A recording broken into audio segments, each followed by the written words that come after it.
Satyabama Institute of Science and Technology, Chennai and Sri Perumbudur. Okay, இப்போ பார்க்கக்கூடிய இந்த முக்கிய செய்தி, லாட்ரி மார்ட்டினுடைய சொத்துக்கள் முடக்கப்பட்டது தொடர்பாக இடிக்கு நோட்டீஸ் அனுப்பியிருக்காங்க. இது தொடர்பாக பதில் அளிக்கவும் சொல்லியிருக்காங்க நீதிமன்றம். என்ன நடந்ததுன்ற விவரங்களோட செய்தியாளர் சுரேஷும் இணைஞ்சிருக்காரு. சுரேஷ் வணக்கம். இடிக்கு நோட்டீஸ்ல என்ன தெரிவிச்சிருக்காங்க, மேலும் நிலவரத்தை நீங்க சொல்லலாம்.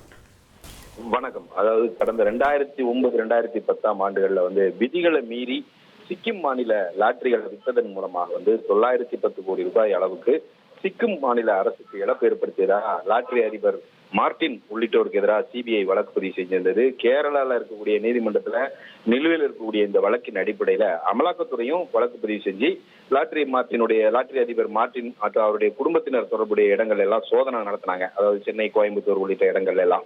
இந்த சோதனையினுடைய முடிவில் மார்டின் தொடர்புடைய 457 கோடி ரூபாய் மதிப்பிலான சொத்துக்களை அமலாக்கத்துறை முடக்கம் செய்தது. இந்த முடக்கத்தை அமலாக்கத்துறை மேல்முறையீட்டு தீர்ப்பாயம் உறுதி செய்தது.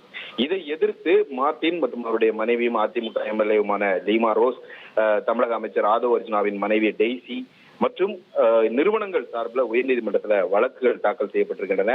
அந்த மனுக்கள்ல இந்த சொத்து முடக்கத்தை ரத்து செஞ்சுட்டு சொத்துக்களை விடுவிக்க உத்தரவிட வேண்டும் என்ற ஒரு கோரிக்கை மனுவில் முன்வைக்கப்பட்டிருந்தது. இந்த வழக்கை விசாரித்த தலைமை நீதிபதி சுஷ்ருத் அரவிந்த் தர்மாதிகாரி மற்றும் நீதிபதி ஜி அருள்முருகன் அடங்கிய அமர்வு இந்த மனுவுக்கு 6 வாரங்கள்ல பதிலளிக்கணும்னு சொல்லி அமலாக்கத்துறைக்கு உத்தரவிட்டு இந்த வழக்கின் விசாரணையை தள்ளி வச்சிருக்காங்க. உங்களுடைய தகவல்களுக்கு நன்றி சுரேஷ். லாட்ரி மார்ட்டின் சொத்துக்கள் முடக்கம் தொடர்பாக இடிக்கு நோட்டீஸ் வழங்கப்பட்டிருக்கு. விவரத்தை செய்தியாளர் சுரேஷ் வழங்கிட கேட்டோம். Satyabama Institute of Science and Technology, Chennai and Sri Perumbudur.